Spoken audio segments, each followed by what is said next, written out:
All right, we're hopping into the Second World War now. So we're going to do this in a number of shorter videos to talk about the course of the war, the development of the war over time, starting off with the first full year of the war. Now, before we get into the actual movements by the German army, I want to talk about the strategies of each side in this war as we're looking to the conflict beginning. First, with regard to the German strategy of blitzkrieg warfare. Blitzkrieg warfare uses the new technology available to the German army of the day. So we're talking airplanes, we're talking mobile infantry, being able to move soldiers on trucks, tanks rolling in very quickly, and then radio communication to communicate between those in the air, seeing what's going on, those on the ground moving. The goal is not to get dug into a war of attrition. Germany remembers what World War I was like, and they lost World War I because it was a static war of attrition, and Germany just couldn't continue to maintain that kind of war year after year after year. So Blitzkrieg calls for using this new air power technology to obliterate cities from above and get your enemies to surrender very quickly. And in most of these countries, it ended up being very successful in the early years of the war. The French, on the other hand, they had a very different experience with World War I. Remember, the French won the war of attrition. The French were continually able to get supplies in from the outside. The French were bolstered down the road by the British and the Americans. And so the trench warfare was a victory for the French. And so as they start preparing for a future war, they build the most magnificent trench line in history, called the Maginot Line. This was built with hundreds of millions of dollars of military expense in the 1930s, and it was a line of fortifications along the French-German border. But it stopped at Belgium. It didn't go all the way along the Belgian-French border. Of course, Belgium would be a little suspicious if these heavily fortified trench lines were built behind its borders. They would feel a little bit left out.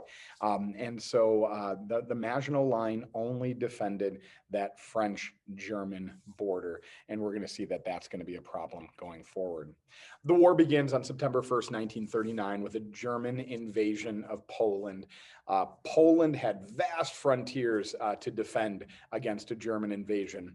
They were ill-equipped for the German blitzkrieg attack. Remember, as we start World War II, every aspect of this German military is brand new. It is all, the newest technology that exists in the military sphere, and Germany's got a brand new army, and the Polish army is just not equipped for this kind of invasion, the scale of this invasion.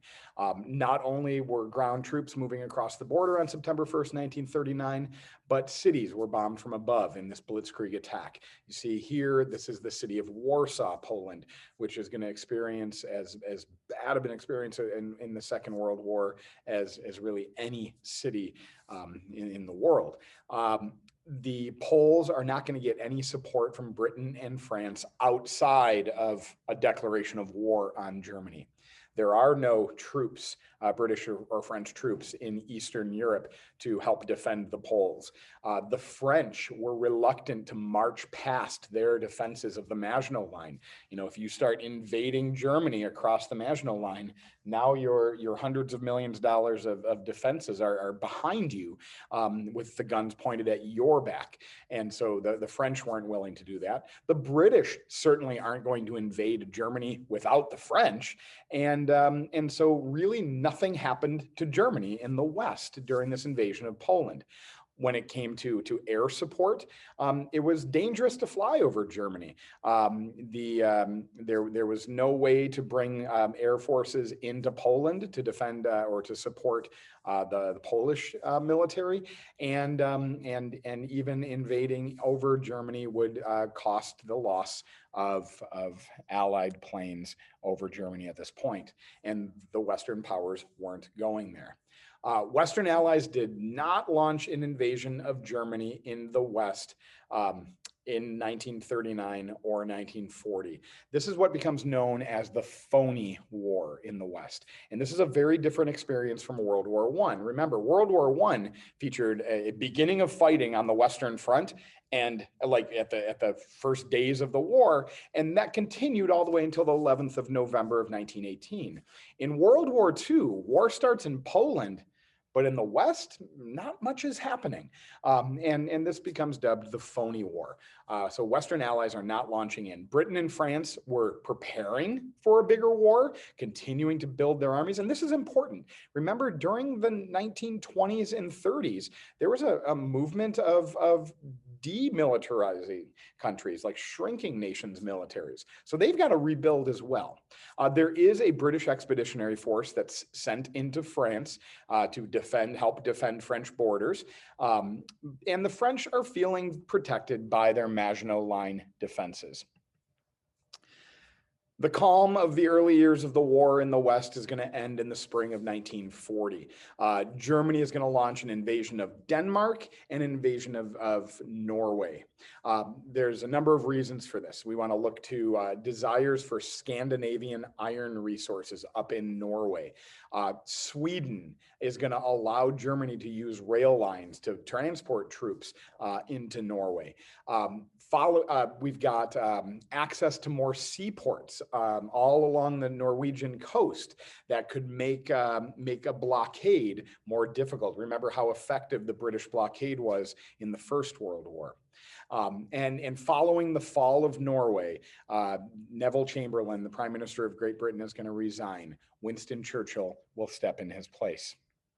In June of 1940, the Low Countries and France are going to be invaded. The Low Countries, this is Netherlands, Belgium, Luxembourg. These countries are going to be invaded by Germany as Germany makes its way into France in very much the same way that the Schlieffen Plan called for in 1914 to sweep around French defenses into France. So the Maginot Line, it ends up becoming one of the biggest military blunders in the 20th century.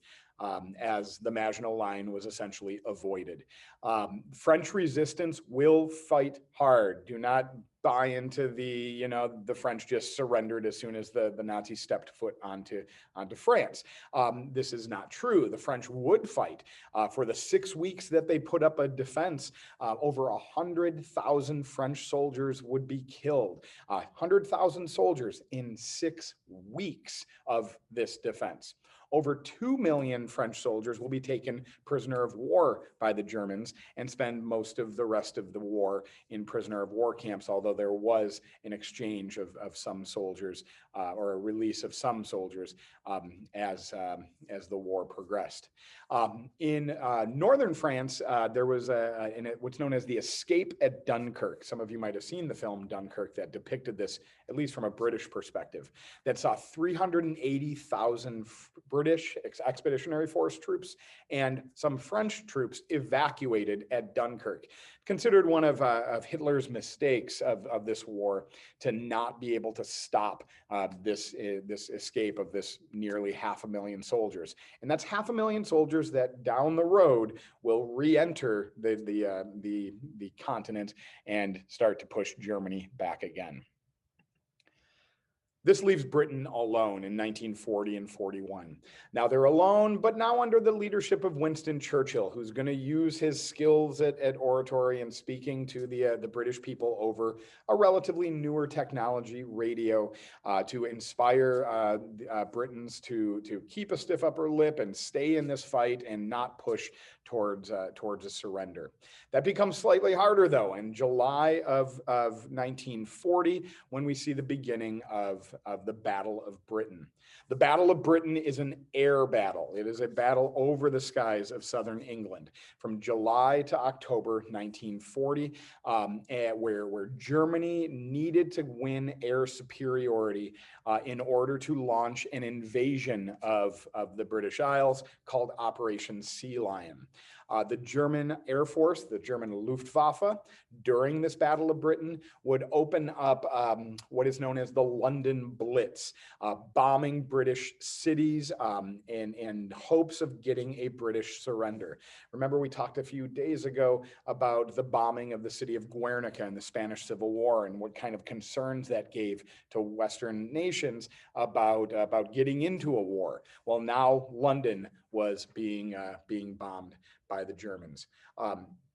They never surrendered, though. The British would never surrender. And ultimately, the British Royal Air Force would gain the upper hand in this battle. They had some inherent advantages. We'll talk about it at a later date, but radar technology, British radar technology was quite advanced at this time. If planes were shot down over the battle, in the Battle of Britain, British pilots could be recycled into a new plane, while German pilots became prisoners of war. And German planes had to come from France and had to come from Northern Europe. They had to fly a distance to even get into the fight, while British planes could wait for the German planes to ultimately arrive, thus having more fuel when they got into the sky to begin this battle.